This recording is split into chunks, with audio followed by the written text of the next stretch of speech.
I live in a small but cozy apartment in the city, a place I designed and decorated myself, filled with blueprints, sketches, and the quiet hum of my computer.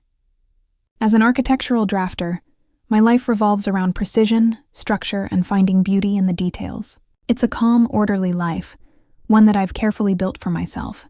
But a storm was brewing in my family, one that threatened to shatter the peaceful existence I held so dear, all because of a wedding invitation that never arrived.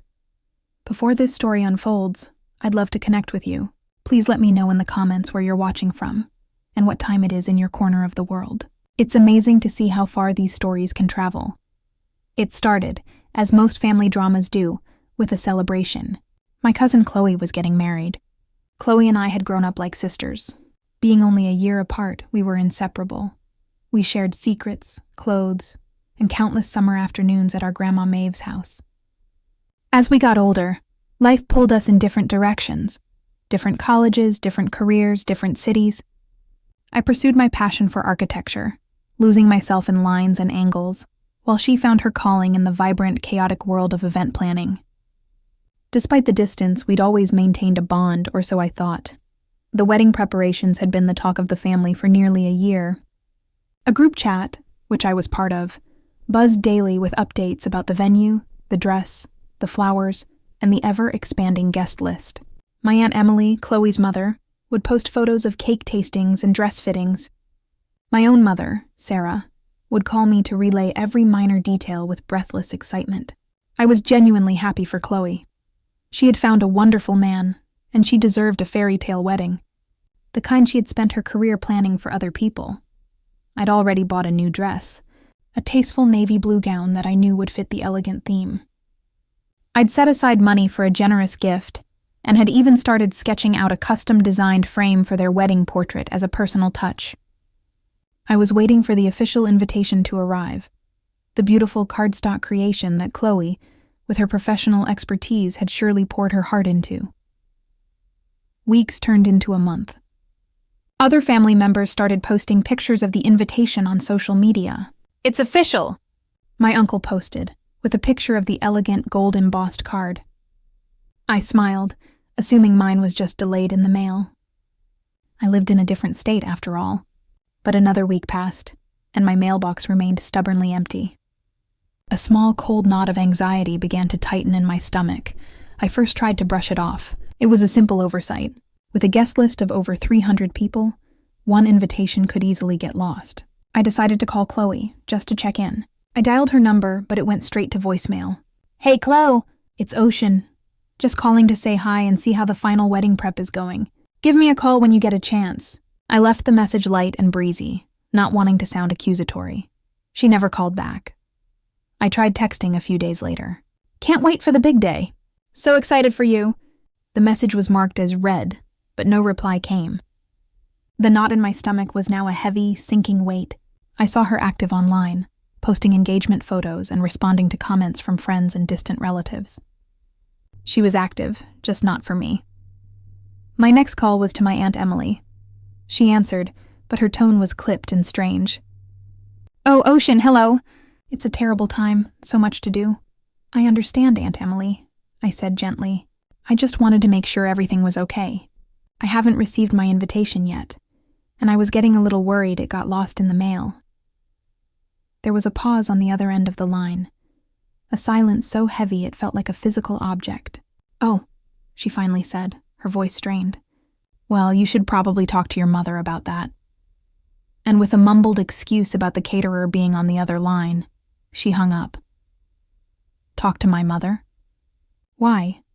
My mom wasn't planning the wedding. My heart started pounding in my chest. This wasn't an oversight. This was deliberate. With trembling hands, I dialed my mother's number. She picked up on the second ring, her voice sickeningly cheerful. "Hi, sweetie. How are you?" "I'm confused, Mom," I said, my voice barely a whisper. "I haven't gotten Chloe's invitation. I spoke to Aunt Emily, and she told me to talk to you. What's going on?" The cheerful facade on the other end of the line evaporated. Her voice dropped, becoming cold and firm. "Ocean, we need to be realistic. You're not going to the wedding." The words hit me like a physical blow. I stumbled back, grabbing the edge of my kitchen counter for support. What are you talking about?" Why not? It was a joint decision, she said, as if that explained anything. Emily, Chloe, and I all agree. It's just for the best. The best for who?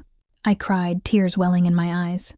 Mom, this is Chloe. We grew up together. Why would you do this? And then came the words that would haunt me for weeks.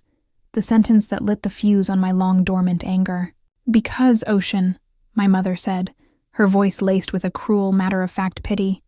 You would ruin her day. Ruin her day? I repeated the words, my voice hollow with disbelief. How could I possibly ruin her day? I sank onto a kitchen stool, the sleek, modern design feeling cold and unforgiving beneath me. My entire apartment, usually a sanctuary of calm, suddenly felt like a cage. Don't be dramatic, Ocean, my mother sighed, a sound I knew all too well. It was the sigh she used when she was about to dismiss my feelings as an overreaction. You know how you are. You always make things about you. Chloe's wedding is supposed to be perfect, a happy occasion. We can't risk you causing a scene. A scene? I was flabbergasted. When have I ever caused a scene? I go to family events. I smile. I make small talk. And I leave. I do my part. What are you even talking about? It's not just about causing a scene, she continued, her voice taking on a lecturing tone. It's your whole situation. Your job is fine, I suppose, but you're not married. You don't have kids. You're still just drifting. People will ask questions. They'll compare you and Chloe. And we don't want her to feel any pity or awkwardness on her special day.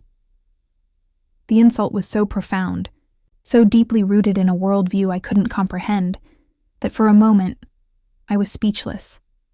My life, the one I had painstakingly built, the career I was proud of, was being reduced to a source of potential awkwardness. I wasn't a person to them. I was a social liability. I, who had celebrated every one of Chloe's successes, was now being painted as a bitter, single spinster who couldn't stand to see her cousin happy. So, you're not inviting me to the wedding because I'm single? I asked, my voice dangerously quiet. Because my life doesn't look like hers? It's more complicated than that, she said evasively. You've always been so sensitive. You get that look on your face when other people are happy. We just don't want that energy at the wedding. That look. I knew exactly what she meant. It was the quiet, reserved expression I wore when I was trying to process their backhanded compliments and passive-aggressive remarks. It was the look of someone biting their tongue, of someone trying to keep the peace. They hadn't seen sadness or jealousy. They had seen a mirror to their own cruelty and chosen to label it my problem. The decision is final, Ocean, she said, her voice softening into a feigned sympathy that was more insulting than her honesty. We'll make it up to you. We'll have a small family dinner later, just for you. A consolation prize. A pity dinner for the girl not good enough for the main event. The rage that had been simmering inside me began to boil. It was a white-hot fury that burned away the shock and the hurt. No, I said, my voice clear and strong. You won't. Don't you dare talk to me about a pity dinner. You, my own mother, have decided that I am a source of shame, that my presence is a burden. You've conspired with my aunt and cousin to exclude me from a major family event based on a twisted, pathetic perception of my life. Now you're twisting my words, she started, but I cut her off. No, I'm using your own. I ruin things. I have a look on my face. I am a situation. I have heard you loud and clear. For years, I have sat quietly and listened to your little digs, Aunt Emily's condescending advice, and Chloe's smug updates. I always thought it was just their way. I never realized it was this deep, this malicious. I stood up and started pacing my small living room, the phone pressed hard against my ear. Let me tell you something, Mom. You are right about one thing. An uninvited guest certainly could ruin a wedding. But you've made a fatal error. You've assumed I'm the same quiet, accommodating girl who would just accept this and cry into her pillow.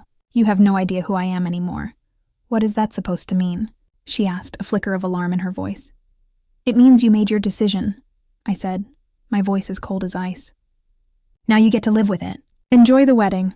I'm sure it will be absolutely perfect. I hung up before she could respond. My hand was shaking, not from sadness anymore, but from pure adrenaline. The tears that had threatened to fall were gone, replaced by a crystalline clarity. They had drawn a line in the sand. They had cast me out, and in doing so, they had unleashed something they had never bothered to see. My strength.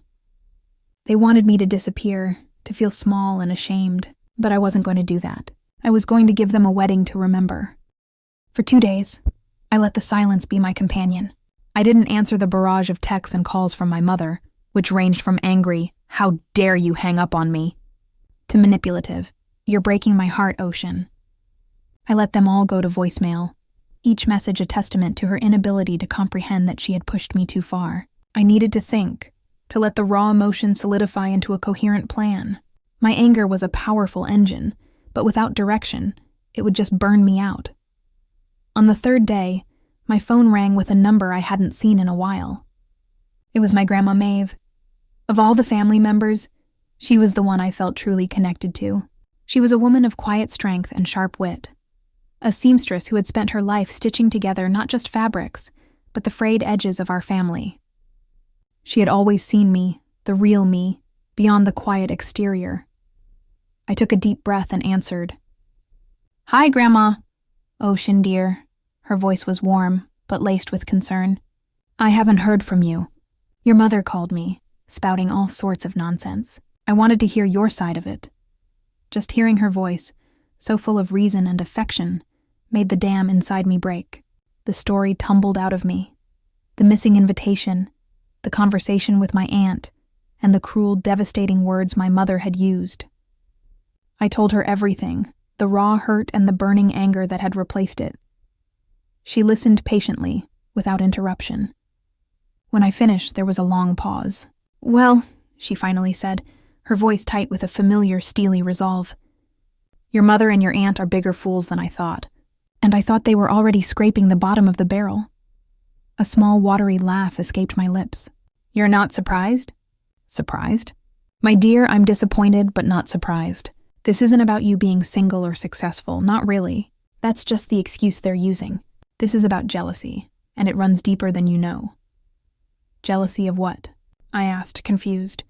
"Chloe is the one getting married, living the life they all seem to value so much." "It's not about Chloe," Grandma Maeve explained. "It's about you.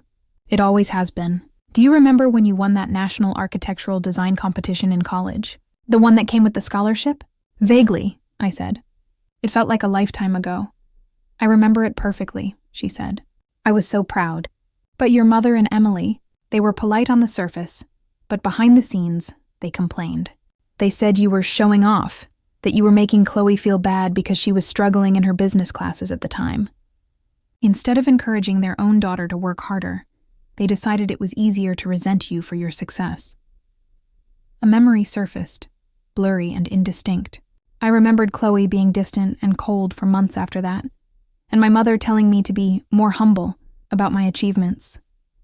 At the time, I had just thought I'd done something to offend them. I never imagined it was rooted in something so ugly. "This has been their pattern for years. Ocean," my grandmother continued, "every time you achieve something, your degree, your job, the fact that you've built a life for yourself on your own terms, without a man to support you, it holds up a mirror to their own insecurities. Your independence threatens them, so they belittle it, try to frame it as a sad, lonely existence, because it's easier than admitting they're just jealous." Her words were a revelation. It was like a key turning in a lock I never knew existed. The years of passive aggression, the backhanded compliments, the subtle digs, it all clicked into place. It wasn't about me, it was about them. "They've made a grave miscalculation," Grandma Maeve said, her voice dropping conspiratorially. "They think you'll just roll over and take it. They've forgotten that you are my granddaughter. We don't roll over. Now tell me, what are you planning to do about it?" The question hung in the air. I want to do something," I admitted, my voice trembling slightly with a mixture of fear and excitement. "I want to expose them. I want everyone at that wedding to know what they did. But I don't want to cause a huge, screaming scene. It needs to be something elegant, something they can't deny." "Good," she said, a note of approval in her voice. "Screaming matches are for the weak. We need precision. A well-placed truth is more damaging than 1,000 insults. Now, the wedding is in 3 weeks. That gives us time. There is a story about your Aunt Emily, something that happened years ago involving your grandfather's will. I believe it might be of interest to you. It speaks to a long-standing pattern of financial creativity on her part. And your mother was her willing accomplice. A secret alliance was forged on that phone call. My grandmother, the keeper of our family's history, and me, the outcast architect. We were no longer just a grandmother and granddaughter. We were partners in a mission. She would be my eyes and ears on the inside, and I would be the architect of a plan so precise, so perfectly executed, that it would dismantle their carefully constructed facade, brick by brick. The game, I realized, had just begun. Following my conversation with Grandma Maeve, I felt a renewed sense of purpose.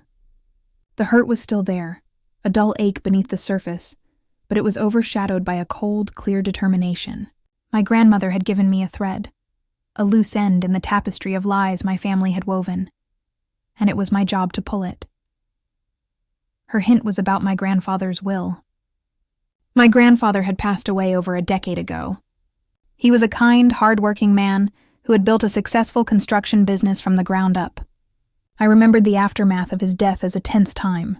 There had been murmuring and hushed arguments between my mother and my aunt, but as a teenager, I was shielded from the specifics. I just knew that my grandmother had seemed particularly sad, and not just from the grief of losing her husband. Grandma Maeve had directed me to a box of old documents she kept in her attic. A box, she told me, was filled with memories my daughters would prefer to forget. The next weekend, I drove the 3 hours to her house. We spent the afternoon in her dusty, sun-drenched attic, sifting through old photos, letters, and legal papers. And there, at the bottom of a cedar chest, we found it. A thick file folder labeled with my grandfather's name. Inside was a copy of his original will, along with bank statements and letters from his lawyer. As I read, the story came into focus, and it was uglier than I could have imagined. My grandfather had intended to leave his assets divided into 3 equal parts. One for his wife, Maeve, and one for each of his daughters, Sarah, my mother, and Emily, my aunt. However, he had also included a special provision. He had set up a separate trust fund, a significant sum of money, specifically for his grandchildren's education, and to help them build their first homes. He wanted to ensure that both Chloe and I had a stable foundation for our futures. But according to the documents, that trust was never established. Instead, a revised will was probated, one that was signed just weeks before his passing when his health was rapidly declining. This new will dissolved the trust and folded the money back into the general inheritance, which was then split between my mother and my aunt. My grandmother's share remained the same, but Chloe and I had been effectively written out. The most damning piece of evidence was a letter from my grandfather's longtime lawyer, officially resigning from his duties. In it, he stated that he had grave concerns about my grandfather's state of mind and the undue influence being exerted by his daughters regarding the last-minute changes to his will. He ethically could not oversee the signing of the new document. They had found a different, less scrupulous lawyer to finalize it. They told me the trust was too complicated, Grandma Maeve said softly, her eyes filled with a distant pain. They said it was better to manage the money for you girls themselves. I was so overwhelmed with grief, I didn't have the strength to fight them. I trusted them. It was the biggest mistake of my life. They had stolen our inheritance. My mother and Aunt Emily had manipulated their dying father to cut their own children out of a significant financial gift meant to secure our futures. Suddenly, their years of jealousy made perfect, sickening sense. My independent success, achieved without the nest egg they had stolen, was a constant, glaring reminder of their own greed. They didn't want me at the wedding, not because I was single, but because my very presence was a testament to the fact that I had succeeded despite their theft. I was a loose end, a walking, talking embodiment of their guilty secret. My mother had used a portion of that money to put a down payment on a bigger house. Aunt Emily had used it to fund the launch of Chloe's event planning business, the very business that was now producing this lavish wedding. They had built their lives on a foundation of lies, and Chloe was the pampered princess of that fraudulent kingdom. Whether Chloe knew the origin of her seed money was unclear, but given her recent behavior, I had my suspicions. The pieces were all there. The motive, the means, the evidence, the phone call, the social exclusion. It was all a desperate attempt to keep their secret buried. They didn't want me near the family, where a stray comment or a curious question from a distant relative could unravel everything. They hadn't just excluded me from a party, they were trying to erase me from their history. I carefully scanned every document: the original will, the revised will, the bank statements showing the money transfer, and the lawyer's damning letter of resignation. I saved them all to a secure cloud drive. The anger I felt was no longer a hot, impulsive rage. It was a cold, hard diamond. They had given me the reason, the justification for everything they had done. Now I would use that same truth to provide the reason for everything I was about to do. The plan began to form in my mind, a beautiful, intricate design of truth and consequences. They had wanted a perfect day. I was going to give them a day of perfect clarity. An architect doesn't build without a blueprint. For the next 2 weeks, I worked with the same meticulous precision I applied to my job. My revenge wouldn't be a chaotic outburst, but a carefully constructed event, designed to be unveiled at the moment of maximum impact. My goal wasn't just to cause pain, but to expose the truth in a way that was undeniable, leaving no room for them to spin the narrative or play the victim. First, I assembled the gift. I took the scanned documents, the 2 wills, the lawyer's letter, the relevant bank statements, and compiled them into a single, elegant PDF file. I added a simple damning cover page with a title, The Foundation of Chloe's Fairy Tale, a story of undue influence. I didn't add any emotional commentary. The facts were cold, hard, and spoke for themselves.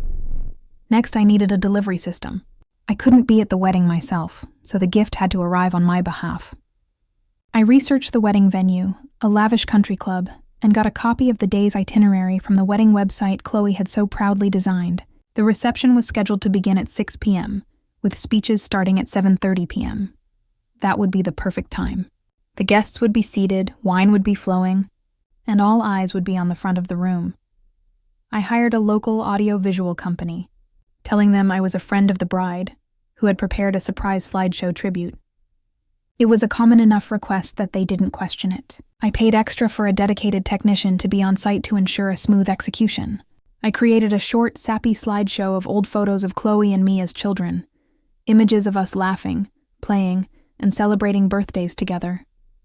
This seemingly innocent tribute would be the Trojan horse.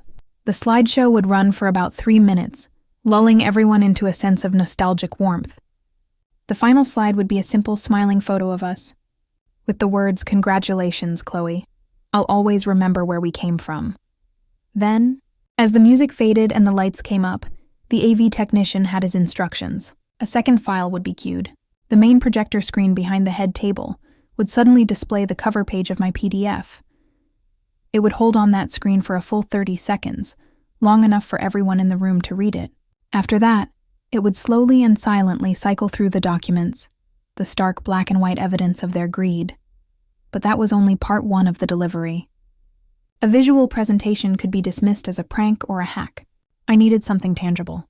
I found a local printing service and had 50 high-quality, full-color booklets made from the PDF file. Each was bound in a beautiful, ivory-colored cover, embossed with Chloe and her groom's initials in gold foil, perfectly matching the wedding's aesthetic. They looked like wedding programs or keepsakes. My final accomplice was Grandma Maeve. A few days before the wedding, I drove to her house with a large, beautifully wrapped gift box. Inside were the 50 booklets. "Grandma," I said, my heart pounding, "this is the most important part. I need you to place these." Her eyes twinkled as she examined one of the booklets. "Where do you want them?" "During the speeches," I explained. "The slideshow will be playing. Everyone will be distracted. I want you to slip one onto every single table. Just leave it there. People are naturally curious. They'll open it. By the time my mother or aunt realize what's happening on the screen, the evidence will already be in the hands of all their guests." She smiled, a slow, satisfied smile. "Consider it done. They'll be so busy watching the screen that they won't even notice the old lady with the gift basket." We finalized the plan. She would text me the moment the slideshow started. The AV technician was instructed to begin the document display exactly 3 minutes later. It was all timed, all coordinated. The day before the wedding, I sent one final text message, a group text to my mother, my aunt, and Chloe. "I know I can't be there to celebrate with you tomorrow, but I have sent a gift in my place. I hope it's as memorable as you all deserve. With love, Ocean." I imagined their reaction. A moment of confusion, followed by smug satisfaction. They would assume I had sent a lavish, expensive gift to try and win back their favor. They would think they had won. They would walk into that reception hall feeling triumphant, secure in their perfect day, never suspecting that the architect they had cast out had designed its demolition with loving, surgical precision. I turned off my phone. There was nothing more to do but wait. I spent the day of the wedding in a state of suspended animation. I couldn't eat, I couldn't work. I deep-cleaned my entire apartment, scrubbing away imaginary dirt as I tried to quiet the frantic buzzing in my mind. I had built the structure, laid the foundation, and now all I could do was wait for the controlled demolition to begin. At 7:29 p.m., my phone buzzed. A single text from Grandma Maeve. Showtime. I pictured the scene. The grand ballroom of the country club, filled with guests in their finest attire. The tables were adorned with elaborate floral centerpieces, the air thick with the scent of expensive perfume and catered food. At the head table sat the bridal party. Chloe, radiant in her white gown, her new husband smiling obliviously, and my mother and Aunt Emily, beaming with smug pride, the queens of their fabricated castle. The lights would dim. The MC would announce a surprise tribute from Chloe's beloved cousin, Ocean. A murmur of curiosity would ripple through the crowd. My mother and aunt would exchange a look of victory, believing my pre-wedding text was a sign of my capitulation. As I sat in my silent apartment, thousands of miles away, the slideshow began to play in my mind. Photos of two little girls with missing teeth and scraped knees, building sandcastles, sharing ice cream cones. For 3 minutes, the room would be filled with awes and sentimental sighs. It was the perfect anesthetic, lulling them into a state of warm, fuzzy nostalgia just before the surgery began. The final photo of us would fade, and the music would die down. And then, the screen would flicker to black for a single, pregnant second before the cover page appeared, stark and unadorned. The foundation of Chloe's fairy tale, a story of undue influence. The confusion in the room would be immediate. Guests would crane their necks, whispering to their table mates. At the head table, the smiles would freeze. My mother and aunt would stare at the screen, their minds struggling to process what they were seeing. Then, the first document would appear. My grandfather's original will, with the clause about the trust for his grandchildren highlighted in yellow. Then the second revised will. Then the lawyer's letter, his words about undue influence, projected 10 feet high for everyone to read. Simultaneously, I imagined Grandma Maeve, my silent, graceful agent of chaos. As all eyes were glued to the shocking display, she would be moving quietly among the tables, a charming old woman with a basket. She'd place a beautiful, ivory-colored booklet on each table, right next to the wine glasses and bread baskets. "A little keepsake from the bride's family," she would murmur with a sweet smile if anyone looked her way. The guests' curiosity would get the better of them. One by one, they would pick up the booklets. They would see their contents mirrored the damning evidence on the screen. The whispers would grow louder, turning into a shocked, angry buzz. They weren't just watching a slideshow. They were holding the proof in their hands. Grandma Maeve called me later that night to narrate the aftermath. She said the moment of realization on my mother's and aunt's faces was something she would cherish for the rest of her days. Their masks of maternal pride and social grace didn't just slip. They shattered. Aunt Emily apparently let out a small shriek and tried to get the AV technician to shut it down, but he calmly stated he was just following the client's prepaid instructions.